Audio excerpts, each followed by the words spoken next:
말씀을 좀 묵상을 좀 같이 해보도록 하겠습니다. 자, 주님께서 가르쳐 주신 기도문 중에서 이제 다섯 번째 시간인데요. 특별히 오늘은 이제 거의 마지막으로 왔는데 이걸 전체를 한번 모아서 제가 먼저 읽고 마지막은 같이 한번 읽도록 하겠습니다. 예수님께서 이런 식으로 기도하라고 이제 가르쳐 주셨습니다. 자, 하늘에 계신 우리 아버지여, 아버지 이름이 거룩하게 구별되게 하소서.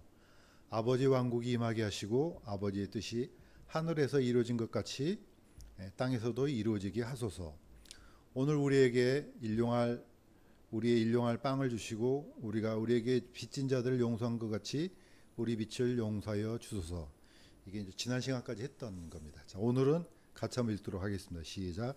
우리를 인도하사 시험에 들지 말게 하옵시고 다만 악에서 우리를 건지시옵소서. 마지막 이제 기도인데 한 시간을 더 하도록 하겠습니다.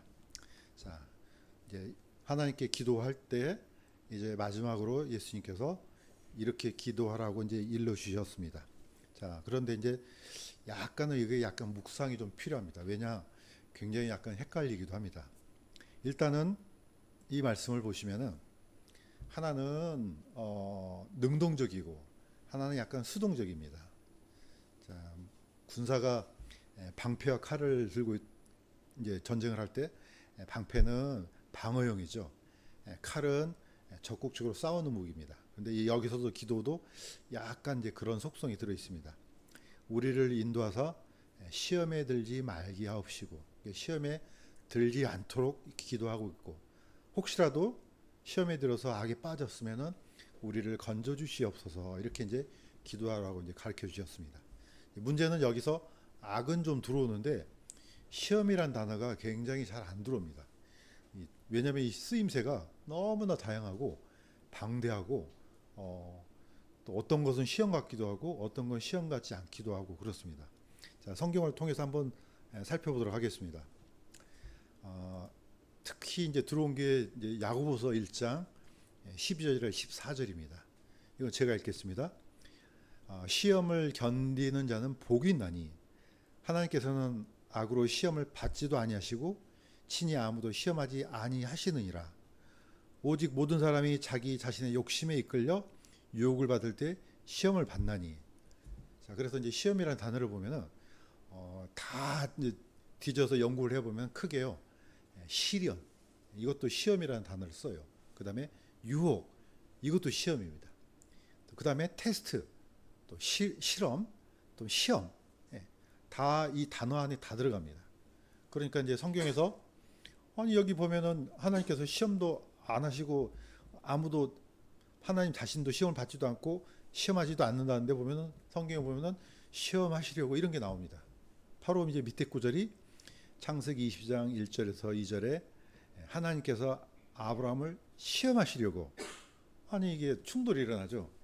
시험을 안 하신다 했는데 왜 시험을 하시지?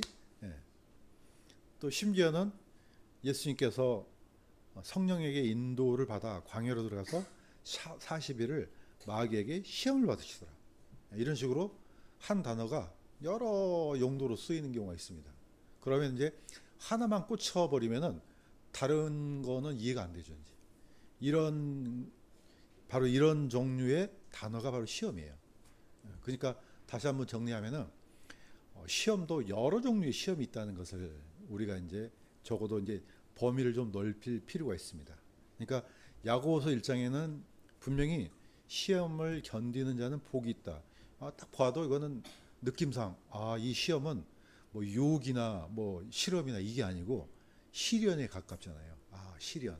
그러니까 내가 그리스도인이 된 이후로 수많은 시련이 옵니다. 이걸 이제 견딘다. 이거는 복이 있다는 거죠. 그러시면서 하나님께서는 시험을 받지도 당연히 하나님이 주권자인데 누구한테 시험을 받겠습니까? 또 친히 아무도 시험하지 않는다. 자, 이때의 시험은 사실 누군가를 시험한다는 것은 마귀의 시험하고 하나님 시험은 다르죠. 하나님께서 누군가를 시험할 때, 그러니까 두 번째 구절처럼 아브라함을 시험하시려고 할 때는 아브라함 잘 되려고 그러잖아요. 부모님이 매를 때릴 때 부모님이 때리는 매하고 저기 아무 상관없는 사람이 나를 해하려고 치는 매는 다르거든요. 나하고 상관없는 사람은 나 죽으라고 치는 거고, 하나님께서 주시는 이 매는 나 잘 되라고 치는 거고, 같은 매지만은 다릅니다. 성경에도 이렇게 결과물이 다른 게 있습니다. 또 심지어는 하나님이 나를 내 말을 잘 듣는지 안 듣는지 보려고 시험하시겠어요? 하나님이 이미 아셔요. 이게 지금 창세기 22장이잖아요. 이미 하나님은 아브라함이 하나님을 믿었다는 것을 아시고 그의 의를 인정해 주셨어요. 15장에서. 그러니까 굳이 시험할 필요가 없어요. 아브라함 안에 뭐가 있는지 아시니까. 그럼 왜 시험하시겠습니까? 이거 우리 들으라고. 예, 우리 들으라고. 하나님이 뭐 아브라함아 너 내 말 잘 듣는지 안 듣는지 시험할게 이렇게 할 필요가 없잖아요. 이미 아시니까. 아브라함을 통해서 우리한테 교훈을 주시려고. 그래서 네가 사랑하는 내 유일한 아들 이삭을 번제물로 드리라. 그래서 아브라함은 이 시험을 통과하지 않습니까? 물론 이미 의인이 됐지만은 이제 아브라함 안에 어떤 믿음이 있는지를 사람들한테 보여주시려고. 그래서 믿음의 조상으로 삼아 주시기 위해서 이걸 이제 했죠. 그랬더니 아브라함은 정말로 하나님을 철저하게 절대적으로 신뢰하고 아브라함을 아들을 이제 번제로 드렸습니다. 바로 이제 이런 시험은 같은 단어를 써도 다 다릅니다. 자, 마지막이 가장 좀 헷갈립니다. 자, 이 예수님께서는 시험을 받는데 성령께 인도함을 받아서 마귀한테 시험을 받아요. 이게 성경에서는 굉장히 당혹스러운 구절이기도 합니다. 아니 창조주 하나님이 마귀한테 피조물한테 시험을 왜 받습니까? 그럴 필요도 없거니와 아무런 이거 해봤자 무슨 이득이 있겠어요. 그런데도 불구하고 성령의 인도함을 받아서 마귀한테 시험을 받습니다. 자, 여기는 약간 배경이 좀 필요하죠. 자, 예수님은 지금 이제 무슨 일을 시작하시려고 하십니까? 성육신. 드디어 이제 공식적으로 하나님의 사역을 시작하실 때 거꾸로 성령에 이끌려서 마귀한테 이제 시험을 받게 하십니다. 자, 이때 시험은 지금 예수님이 하나님인지 아님인지 이 시험하려는 게 아니잖아요. 이미 하나님이시지만 뭘 지금 테스트하냐면은 성육신, 흠이 완전히 없는 이분이 맞는지 완전한 사람인지를 시험을 해야 될 거 아닙니까? 이것도 역시 아버지 하나님을 위해서 한 게 아니죠. 누구한테? 우리 지금 보라고. 모든 세상의 모든 사람들 죄인은 보라고. 왜냐하면 예수님의 희생 제물로 오셨는데 그 제물이 퍼펙트해야지 십자가에서 대속이 완전히 끝나거든요. 근데 이 시험을 누가 하느냐? 마귀가 하거든요. 저번에 제가 한번 예를 한번 드렸죠. 이번에 현대에서 세계에서 최고 좋은 차를 만들었어요. 그런데 현대가 자기가 시험하면은 누가 알아줍니까? 이 차를 어디로 보냅니까? 도요타로 보내요. 자, 니네가 한번 시험해봐. 그러니까 도요타는 현대가 잘 되는 걸 꼴을 못 보잖아요. 그냥 때려 박고 던지고 했는데 멀쩡해. 도요타에서 괜찮네. 그럼 어떻게 해요? 이건 진짜 괜찮은 거죠.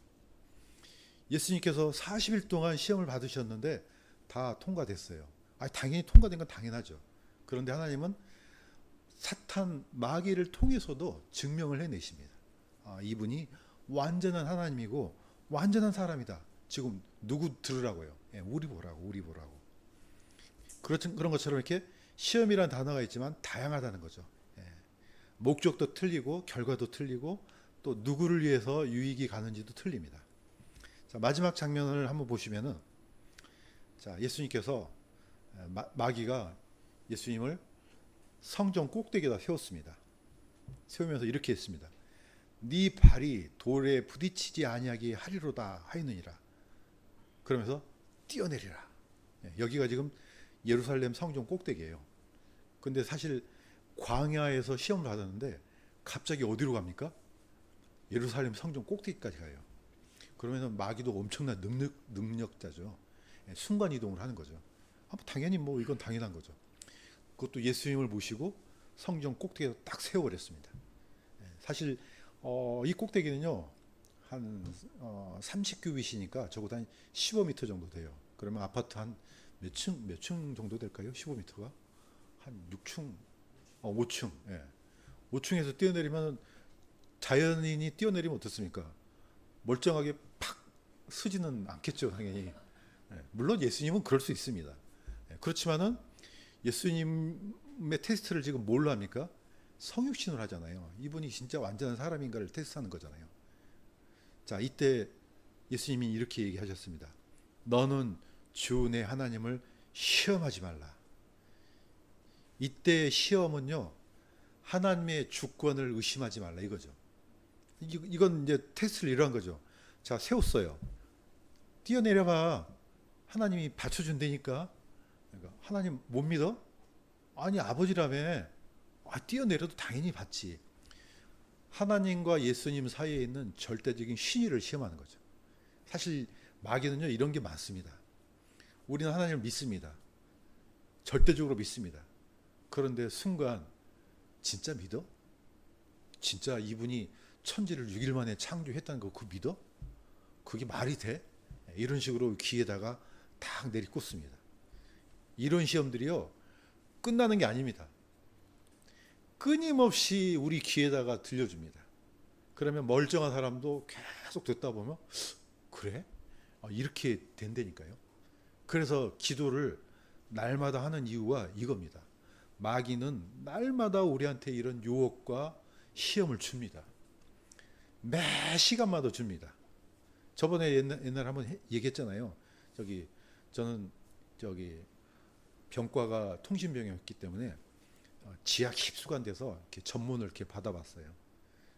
그래서 일반인들은 잘 모르는, 세상에는 뉴스로도 안 나온 것들이 되게 많이 옵니다. 그 중에 기억이 나요. 그 이름이 제 동생 이름하고 똑같아요.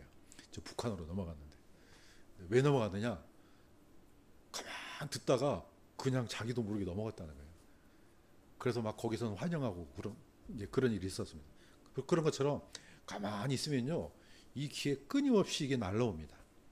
그래서 우리는 매 순간마다 시간이 있을 때마다 시험에 들지 말게 해달라고 기도를 할 필요가 있다는 겁니다.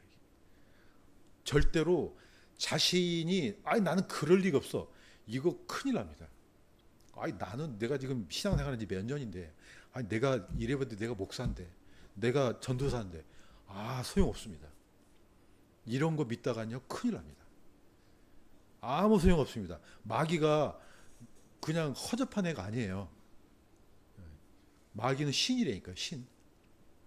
그래서 우리가 하나님께 늘 의지할 필요가 있는 게 이런 것 때문에 그렇습니다. 자, 이 시험을 똑같이 이스라엘 백성한테로 한번 가져가겠습니다. 이스라엘 백성들이 뭐라고 했는지. 계속해서 반복하지만은 이스라엘 백성들은 보통 사람들이 아니죠. 왜냐?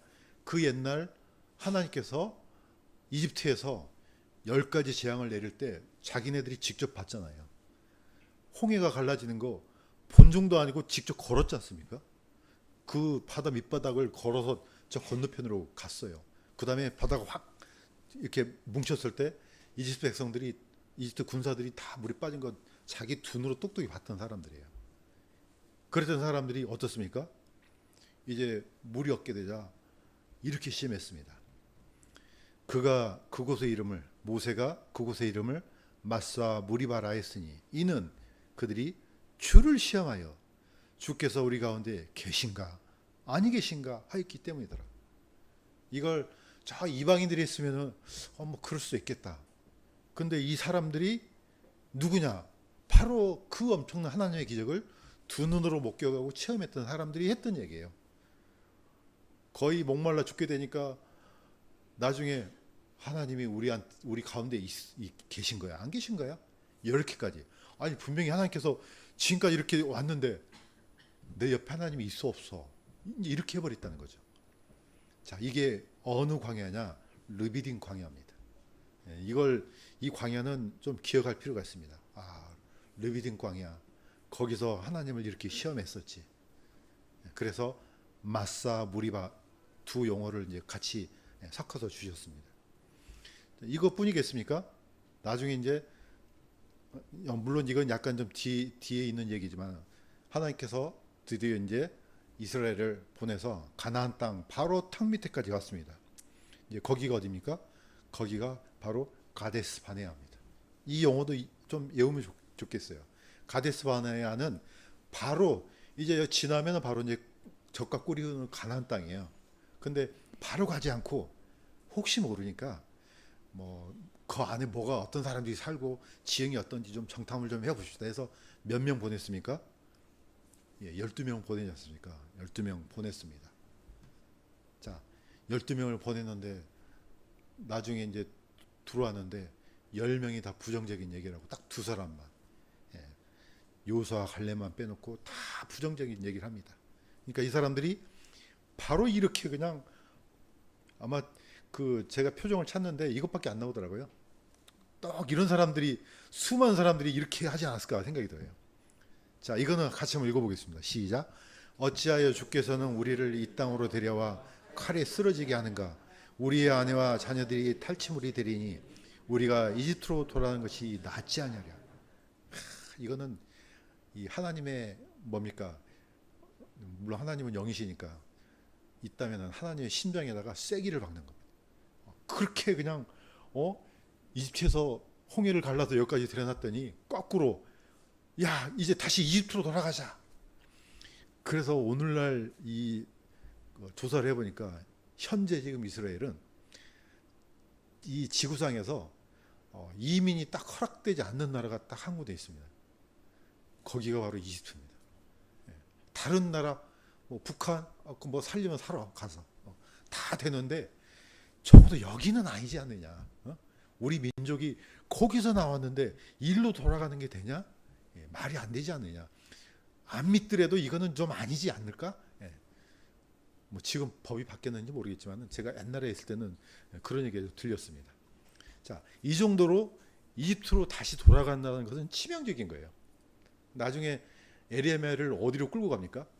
그 나중에 이제 에레미야가 항복하라 그러니까 나중에 에레미야를 끌고 이집트로 끌고 내려갑니다. 거꾸로 내려가 버려요. 그러니까 이거는 굉장히 좀 이거는 하나님에 대한 불신이 극에 달한 겁니다. 사실 어떻게 보면 룻기에도 보면은 요단강을 거꾸로 건너가지 않습니까? 가나안 땅에서 요단강을 건너가고 모압 땅으로 가는 것은 이거는요 약간 하나님 보시기에는 굉장히 치명적인 거예요. 왜냐하면 그 요단강을 건너서 들어왔는데 거꾸로 퇴각을 하는 것은 말이 안 되는 일이거든요. 이 시험이 바로 하나님을 향한 아주 이거는 있어서는 안 되는 시험이죠. 이게 뭐냐? 첫째, 하나님이 진짜 하나님 맞아? 이런 거와 똑같습니다. 저분이 지금 창조주 맞나? 우리 민족을 열이 끌고 와서 지금 데려오신 이분 맞아? 이런 시험을 하면 안 된다는 거죠. 다른 거는 뭐 다른 것도 안 되지만은 이거는 하나님에 대한 주권에 대한 모독이요. 이거는 하나님에 대한 신에 대한 어떻게 보면은 이 모멸적인 거거든요. 이 하나님을 모독하는 겁니다. 자, 예수님께서 하셨던 이 기도 중에 이제 접근을 한번 해보도록 하겠습니다. 다윗이 딱 보면 좋은 것 같아요. 다윗을 예를 들면은 이 시험과 악 비슷한 거기도 하고 뭐 다른 것 같기도 하지만 약간 닮은 점이 있습니다. 그런데 이제 사람이 이 시험에 걸려드는 이유가 사실은 아까 읽었던 것처럼 욕심, 자기도 모르는 어떤 이 자존감이 좀 극대화되면은 자기의 어떤 의시되는 이 자랑 이런 것들로 일어나거든요. 다윗이 처음에는 아주 겸손한 양치기였습니다. 그야말로 양치기, 아버지 양이에요. 자기 양도 아니고 그 아버지 양을 쳤던 이 목동 다윗이 나중에 이제 드디어 왕이 되고 이제 막 가나안 땅을 다 점령하고 드디어 이제 뭐가 생각이 납니까? 내 힘이 이제 이 정도 되니까 뭘 하고 싶습니까? 내 밑에 군사가 몇 명이지? 백성이 몇 명이지? 이거 세고 싶은 거죠.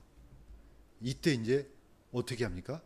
사탄이 이스라엘을 대적하려고 일어나 다윗을 선동하여 이스라엘의 수를 세게 하니라.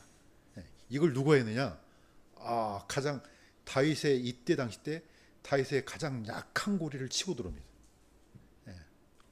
다른 많은 것도 있지만은 다윗의 교만하려고 하는 그 틈바구니를 사탄이 기가 막히게 찾아내죠. 사실은 사탄은 우리의 모든 것을 다 알고 있습니다. 하나님도 다 알고 계시지만은 사탄도 다 알아요. 우리가 기도하는 이유가 이것 때문이에요. 만약에 하나님이 막아주시지 않으면 우리는 오늘로 끝입니다. 우리는 모르는 약한 점을요 사탄이 알고 있다니까요. 그 다음에 타이밍도 기가 막혀요. 이때는 이걸로 하잖아요. 나중에는 밧세바가 왜 하필이면 그때 왜 그 눈에 띄었을까? 기가 막힌 타이밍도 맞춥니다. 이게 다 누가 합니까? 사탄이 하는 겁니다. 그래서 꼼짝없이 걸려들게끔 하죠. 드디어 여기에 빠집니다. 그래서 만약에 술을 샌다면요 속전을 내든지 값을 지불해야 돼요. 그런데 이것 하지 않고 이거 합니다. 하나님께서 술을 세러 가셨죠. 이때는 다 지불된 거예요. 그 값이 하나 전부 다. 그런데 그런 절차 빼고 지금 다윗이 내 백성이 내 군사가 얼마가 되는지 이거 알고 싶은 거예요. 그러니까 한마디로 내 파워가 지금 얼마가 되는지 너무 궁금한 거예요. 그래서 하나님께서 드디어 역병을 보내셨는데 이스라엘 중에서 7만 명이 쓰러졌습니다. 이게 딱 3일 동안에 일어난 거예요. 3일 만에 누구 잘못으로? 다윗 한 사람 때문에 죄 없는 사람 7만 명이 죽었습니다. 그러니까 이게 시험이 엄청난 겁니다. 그냥 시험이 나만 걸려들면 좋잖아요. 그냥 내 한 사람이 잘못해서 내 하나 망가지면 되는데 이게 아니라니까요. 그 한 사람이 시험에 들거나 이 약한 악에 빠지게 되면은 다른 여러 사람을 다치게 합니다. 그냥 부패시켜버리죠. 곰팡이균이 그냥 자기 혼자 있는 게 아니고 딱 떨어지면요 전체를 다 부패시켜버립니다. 그래서 신약 성경에는 수없이 경고하는 말씀이 얼마나 많습니까? 자, 이때 가장 좋은 방법이 뭐겠습니까? 시험에 걸려들거나 이 악에 걸려들었을 때 최고의 방법은요 사실 자백입니다. 이걸 바로 다윗이 합니다. 이거 같이 한번 읽도록 하겠습니다. 시작. 다윗이 하나님께 아뢰되 명령을 내려 백성의 수를 세게 한 자는 바로 내가 아니니까 바로 내가 죄를 짓고 참으로 악을 행하였나이다. 계속해서 반복하지만은 다윗의 위대한 점은 다윗이 위대한 성군인 이유는 바로 이걸 잘했습니다. 사람들은 누구나 잘못을 저지릅니다. 이때 이런 악한 시험에 빠졌을 때 다윗은 주저하지 않고 납니다. 내 탓입니다. 내가 잘못했습니다. 이게 본능을 거스르는 겁니다. 사실 뭐 창세기에 보면은 아담이 죄를 지었을 때 본능적으로 그러지 않습니까? 아니 내가 따먹은 건 맞는데 이거는 내가 아니고 하나님이 만들어 주신 하와 때문에 그런 거라니까요. 아니 이 하와가 없었으면 나는 그런 죄를 안 짓죠. 하와는 뭐라고 그랬습니까? 내가 죄를 짓는 건 맞는데요. 뱀이 그랬다니까요. 뱀은 기회를 안 줍니다. 하나님께서 말을 하려다가 기회를 안 주니까 말을 할 수가 없잖아요. 아마 뱀이 그냥 거의 그래서 혀가 갈라지지 않았을까. 그냥 얼마나 말을 하고 싶었으면. 사람한테 주신 것은 자백이에요. 이거는 참 굉장히 좋은 것 같아요. 우리는요 언제든지 내 양심에 찔리는 것이 있으면은 또 잘못한 거 있으면은 이거 바로 하면 됩니다. 다윗은 이걸 바로 했습니다. 그래서 요한일서 1장 9절에도 똑같은 말씀이 있습니다. 이것도 같이 한번 읽어보도록 하겠습니다. 시작. 만일 우리가 우리의 죄들을 자백하면 그분께서는 신실하시고 의로우사 우리의 죄들을 용서하시며 모든 불의에서 우리를 깨끗하게 하신다. 저는 이 말씀 믿습니다. 진짜로 믿고 이렇게 하시면요 더 큰 복이 임하는 건 뭐 성경에서도 증명되어 있습니다. 근데 사람이 본능적으로 이걸 안 하려고 그래요. 애들도 딱 증명이 되면은 어쩔 수 없이 내가 했어요 이러잖아요. 그런데 약간 두리뭉실하면은 먼저 하는 게 그냥 안 했다니까요 내가 이렇게 갑니다. 이거 거의 본능에 가깝습니다. 뭐 우리가 누굽니까? 아담의 자손이잖아요. 그게 어디 갑니까? 이거 본능적으로 이렇게 됩니다. 뭐 저도 똑같고요. 말씀을 선포하지만 뭐 전 다른 사람 아닙니다. 저도 똑같고 여러분도 똑같고 다 그렇습니다. 그렇지만은 우리가 우리 죄들을 자백하면은 그분께서는 신실하시고 의로우사 우리 죄들을 용서하시고 물론 이게 구원의 관점으로 보면은 뭐 구원을 계속 받고 이거 아니지 않습니까? 이거는 아버지 하나님과 자녀의 관계성에서 일어나는 거죠. 그러면 또 아버지 하나님은 또 용서해 주시고, 우리 자녀도 똑같지 않습니까? 자녀가 뭘 잘못을 저질렀는데 정직하게 인정을 해요. 그럼 막 어디 그냥 뭐 방맹이로 두들겨 패겠습니까? 용서해 줍니다. 똑같다는 거죠. 다윗도 그랬고 우리 모든 하나님의 자녀들은 다 이런 패턴을 밟아왔습니다. 자, 그런데 굉장히 저 한번 유다 인물론에서 한번 하긴 했습니다. 하나님께서 왜 유다의 혈통을 통해서 그리스도를 보내셨을까? 저는 이게 굉장히 의문이었어요. 장남은 물론 이제 아버지의 침실을 더럽혔기 때문에 루벤은 안 돼요. 차라리 레이지파 아니면은 뭐 요셉. 근데 느닷없이 왜 유다 지파를 통해서 혈통이 이어졌을까? 저는 이게 퀘스천이었어요. 유다가 뭘 잘했다고? 잘한 게 있습니까? 본받을 만한 게 하나도 없어요, 유다는. 그런데 어떻게 해서 하나님께서 이 유다의 혈통을 복되게 하시고 이 유다의 피줄을 통해서 그리스도가 오셨을까? 자, 이게 오늘 포인트하고 오늘 말씀하고 관련이 있습니다. 창세기 29장 35절에 보면은 레아가 드디어 네 번째 아들을 낳습니다. 그러면서 이렇게 얘기합니다. 내가 이제는 주를 찬양하리로다 하고 그의 이름을 유다라 했습니다. 바로 이 유다가 위대한 그리스도의 혈통이 됩니다. 자, 유다, 찬양, 자백, 한글로 하면은 전혀 관련성이 없습니다. 그런데 이걸 원어로 쫓아가면요, 전부 다 관련성이 있습니다. 자, 찬양, 유다, 사실 어원을 쫓아가면요 같은 단어예요. 유다를 왜 지었느냐?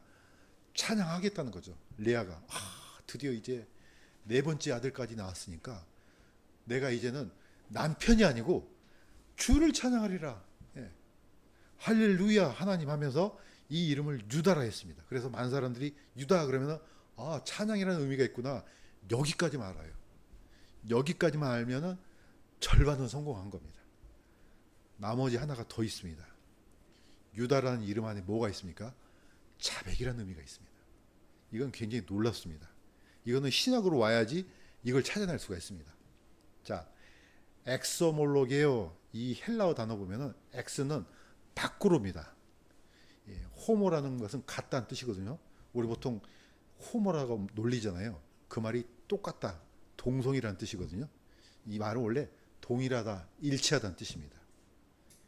레게오는 레고, 로고스, 말하는 뜻이에요. 이 원어를 찾아보면 밖으로 똑같은 것을 말한다. 이게 자백이라는 겁니다. 이 자백이, 찬양은 어떻습니까? 내 마음에 있는 것을, 통일한 것을 그대로 드러내는 것을 찬양입니다. 노래하고 틀려요. 물론 노래도 같은 거지만은 찬양은 내 속에 있는, 깊은 속에 있는 하나님에 대한 감사와 찬양, 이게 속에 있는 것이 밖으로 터져 나와서 이제 입술을 통해 나오잖아요. 그러니까 이건 찬양이 되고, 내 안에 있는 내 양심을 찌르는 이, 어떻게 보면은 누구한테 말할 수 없는 이 자백이 하나님을 향해서 터져 나오는 이 자백이라는 겁니다. 그래서 결국은 원어에는 같은 단어를 써요. 번역은 다른데 원어는 똑같습니다. 자, 이 유다의 위대한 점은 어디 있습니까? 딴 게 아니에요. 자백이에요. 우리가 유다 인생을 쭉 타고 올라가면 어떤 나쁜 짓을 저질렀습니까? 요셉을 팔아넘겼잖아요. 요셉을 미워해가지고 구덩이에다가 집어 던져버리고, 나중에 요셉한테, 아니 야곱한테 요셉의 옷을, 짐승 피를 묻혀가지고 보냈지 않습니까? 그래서 야곱의 마음에다가 대못을 박죠. 무려 몇 년 동안요? 이때 헤어진 이후로 22년이 걸려요. 그러니까 야곱은 죽었구나. 바로 이런 일을 하는데 나중에 이제 어떻게 이제 이집트까지 가가지고 식량 구하려다 보니까 베냐민까지 걸려들게 만드네.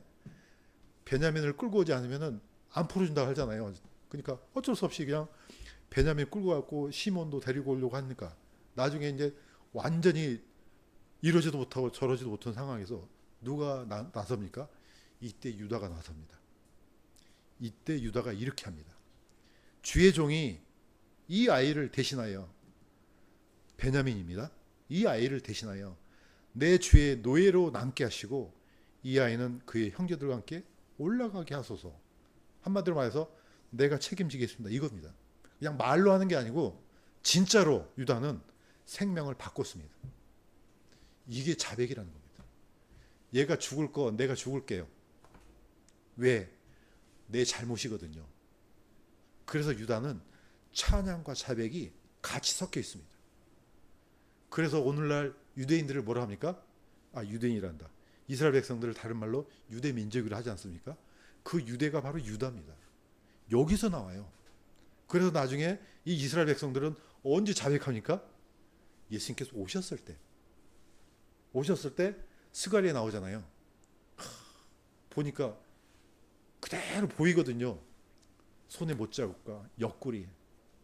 우리가 그랬구나. 자백하지 않습니까? 바로 그래서 이 엄청난 역사적으로 이 어마어마한 사건들을 어디 단어 안에 다 집어넣어 버리냐면 유다라는 단어 하나에 집어넣어 버립니다. 그래서 유다는 위대한 그리스도의 혈통으로 남게 됩니다. 자, 오늘 우리를 시험에 들지 않게 하고 악에서 건져달라는 이 속에 이게 사실 반복적으로 해야 된다는 거죠. 결국 이제 마무리를 이제 짓겠습니다. 자, 이거 같이 한번 읽겠습니다. 시작. 우리를 인도하사 시험에 들지 말게 없이고 다만 악에서 우리를 건지시옵소서. 하나님께 대한 기도지만은 우리가 이 기도 앞에 무엇을 먼저 해야 됩니까? 바로 우리가 했던 다윗과 아까 했던 유다와 이런 인물들을 통해서 당연히 하나님께서 이 시험에 들지 않도록 우리를 막아주시기를 기도하지만 혹시라도 우리가 시험에 빠졌다면 또는 어떤 험악한 일로 인해서 빠져나올 수 없다면 이렇게 하면 됩니다. 자백하는 것. 주여, 제가 그 잘못을 저질렀나이다. 혹시라도 이거는 뭐 당연히 하나님께 하지만 혹시라도 형제들 자매들 사이에 얼마든지 가능한 겁니다. 내가 이런 짓을 저질러서 이런 악한 행위를 해서 당신의 마음을 상하게 했습니다. 용서해 주시옵소서. 그러면은요 하나님께서는 전부 다 용서해 주신다고 했습니다. 그래서 우리는 이 기도가 단순히 암송으로 끝나는 것이 아니고 우리 삶에서 날마다 실행되어야 되고 또 날마다 기도해야 되는 그런 기도인 줄로 믿습니다. 그렇게 해서 우리가 예수님이 오시는 그날까지 하나님과의 관계가 끊임없이 기쁘고 선한 관계로 남아있고 또 우리가 주를 위해서 일하다가 주님을 맞이하는 그런 복이 임하기를 주님의 이름으로 축원합니다. 기도하겠습니다.